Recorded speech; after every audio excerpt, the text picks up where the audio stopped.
Olá, pessoal. Agora a gente vai continuar nosso exercício lá de infiltração e de escoamento superficial, aplicando agora o método SCS. O exercício é o mesmo que a gente já fez com o método de Orton. Veja aqui, os dados são os mesmos, porém agora a gente vai utilizar essa equação aqui, que é a equação do método SCS. Essa equação, veja que ela vai funcionar quando a gente tiver a precipitação acumulada maior que 0,2 S, ou seja, maior que as perdas iniciais que são consideradas pelo método.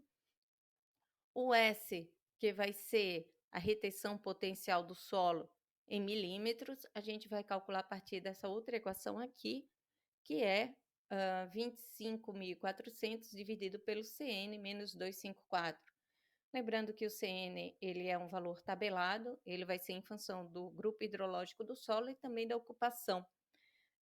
Se nós tivermos vários tipos diferentes de solo e várias ocupações diferentes, a gente pode compor um CN ponderado pela área, na área ou na região que nós quisermos, e aqui a gente vai utilizar um CN simples de 70. Dessa forma, a gente vai calcular inicialmente o 0,2 S. Primeiramente, vamos calcular o CN. O CN, então, vai ser 70, como a gente já tinha dito, e a gente vai calcular o S. Dessa forma, nós encontramos um S igual a 108,9 e 20% do S vai ser 21,78. Bom, encontramos dessa forma aqui o S, o 0,2 S, na verdade, e aqui, lembrando que ali no site da nossa disciplina nós temos esse exercício passo a passo descrito, e nós temos também um material de aula que apresenta o nosso exercício e a teoria a respeito desse assunto. Então, aqui a gente vai ter, nós temos já a coluna 1 e a coluna 2, que já são dadas no exercício, nós temos aqui os intervalos de tempo e a chuva em cada intervalo. Primeira coisa que nós temos que fazer, então, é acumular a chuva em cada intervalo de tempo. No primeiro intervalo, aquela chuva que caiu no primeiro horário mais anterior, que é 0, então fica 5. No segundo intervalo, a gente tem no tempo 2, vai ser o 17 mais a chuva anterior, que vai ser 22. No terceiro intervalo, 23 mais anterior, que vai ser 45, e assim por diante. A coluna 4, a gente vai calcular a partir da chuva acumulada. Então, vamos dar uma olhadinha como é que esses valores aqui eles são conseguidos. A gente tem que, sempre, a gente tem aqui discretizados intervalos de tempo. Vejam que a pressão acumulada, a precipitação acumulada, chuva acumulada, no primeiro intervalo é 5, então ele é menor que 21,8. Dessa forma, a precipitação excedente, ou a chuva efetiva é igual a 0. Já no segundo intervalo de tempo, a gente tem 22. 20% do que a gente tem como perdas iniciais é 21,78.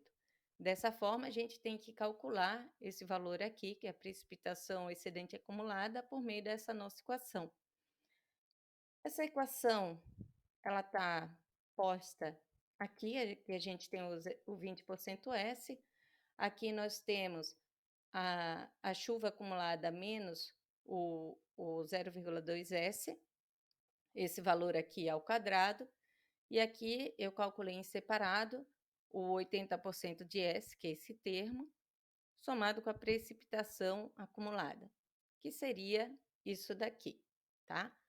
E aqui a gente tem, então, o resultado desse quociente entre a chuva acumulada menos 0,2S ao quadrado, dividido pela chuva acumulada mais 0,8S só. Então, aqui a gente tem esses valores que são conseguidos por meio da aplicação dessa equação aqui do método SCS, que eles são, então, trazidos aqui para a nossa coluna 4. São aqui aqueles valores. Agora, a gente pode calcular a nossa chuva excedente em cada tempo, que vai ser daí, como a gente acumulou dessa forma aqui, agora a gente vai praticamente desacumular, né? A gente vai fazer então no tempo 2 menos o tempo zero. Aqui a gente vai fazer o tempo 3 menos o tempo 2 e assim por diante. Opa. No tempo 4 vai ser no tempo 4 menos o tempo 3.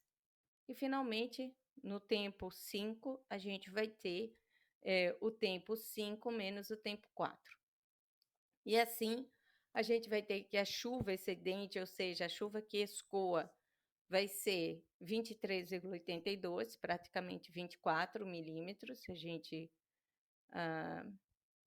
reduzir aqui as nossas casas decimais, vamos ter 23,8.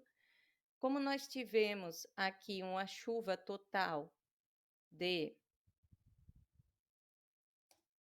86, a gente vai ter aqui que o que infiltrou foi o que choveu, menos o que escoou superficialmente, ou seja, 62,2 milímetros. Vejam que aqui os resultados, eles são um pouco parecidos com aqueles que a gente teve de Orton. Os resultados não são iguais, evidentemente, visto que nós temos dois métodos diferentes que consideram situações diferentes, mas a gente chega em resultados, nesse caso aqui, parecidos. Vejam aqui também que a gente vai ter o nosso pico de escoamento no tempo 4, e se nós fizéssemos simplesmente, fica ali então para fazer um exercício geral, se a gente quisesse fazer somente esse resultado final, nós poderíamos considerar os resultados aqui, somando toda a precipitação acumulada e fazendo somente, calculando o S, e fazendo toda essa precipitação acumulada, menos o 0,2, etc., que nós chegaremos nesse resultado. Mas a gente não poderia saber, por exemplo, qual seria o maior escoamento, né? O pico, quando nós chegaremos no pico do escoamento, nós teríamos um resultado geral. E daí a gente não poderia discretizar isso daí no tempo, certo, pessoal? Então fica aqui mais uma vez esse outro método aí de cálculo da infiltração e também da chuva efetiva, utilizando aí o método de Orton. Dessa forma, a gente continua os nossos exercícios para ver os outros métodos de cálculo de escoamento superficial, indo para o método do hidrograma unitário, do hidrograma unitário sintético e também do triangular. Até depois.